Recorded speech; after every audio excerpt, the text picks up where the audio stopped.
Hi అండి, మీ నగిన vlogs. ఈరోజు paneer curry ఎలా ప్రిపేర్ చేసుకోవాలో చూద్దాం రండి. మిక్సీ జార్ ఒకటి తీసుకుని అందులో 2-3 ఉల్లిపాయలు కట్ చేసినవి, కొన్ని టమాటా ముక్కలు, కొంచెం జీడిపప్పు వేసి మెత్తగా పేస్ట్ చేసుకొని పక్కన పెట్టుకోండి. ఇప్పుడు ఒక పన్నీర్ తీసుకొని వాటిని చిన్న చిన్న పీసెస్లా కట్ చేసి అవి కూడా పక్కన పెట్టి స్టవ్ ఆన్ చేసి ఒక ప్యాన్ పెట్టుకోండి. అందులో 2-3 టేబుల్ స్పూన్ ఆయిల్ వేసుకొని ఆయిల్ కొంచెం హీట్ అయిన తర్వాత అందులో కొంచెం పసుపు, కొంచెం కారం కూడా వేసి తర్వాత మనం కట్ చేసిన పన్నీర్ ముక్కల్ని కూడా అందులో వేసి కొంచెం ఒక 10 మినిట్స్ బాగా ఫ్రై చేయండి.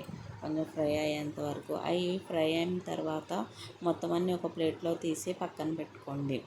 ఇప్పుడు మళ్ళీ స్టవ్ మీద ఒక ప్యాన్ పెట్టుకొని అందులో ఒక 3-4 టేబుల్ స్పూన్ ఆయిల్ వేసుకొని అందులో బిర్యానీ మసాలాలు వేసుకొని అది కొంచెం ఫ్రై అయిన తర్వాత ఒక టేబుల్ స్పూన్ అల్లం వెల్లిపాయ పేస్ట్ వేసి అది కొంచెం పచ్చివాసన పోయేంత వరకు ఫ్రై చేసుకోండి.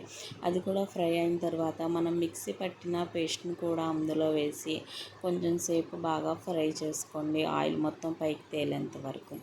ఆయిల్ కొంచెం పైకి తేలిన తర్వాత అందులో ఒక హాఫ్ స్పూన్ సాల్ట్, 1 స్పూన్ పసుపు, 2 టేబుల్ స్పూన్ కారం వేసి కొంచెం బాగా కలిపి కొంచెం సేపు ఉడకనివ్వండి. అది ఉడికిన తర్వాత అందులోనే కొంచెం ధనియా పౌడర్, కొంచెం గరం మసాలా కూడా వేసి కొంచెం సేపు బాగా ఫ్రై చేసుకోండి.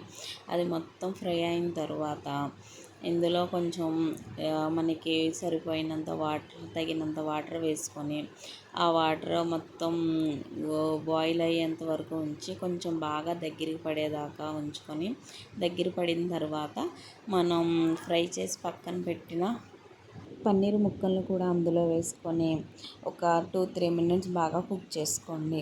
అంతే, ఎంతో టేస్టీ అయిన పన్నీర్ కర్రీ రెడీ. నచ్చితే లైక్ చేయండి, షేర్ చేయండి, సబ్స్క్రైబ్ చేసుకోవడం మట్టికి మర్చిపోవద్దండి. ఇలాంటి మరిన్ని వీడియోస్ కోసం మన ఛానల్ని ఫాలో అవ్వండి.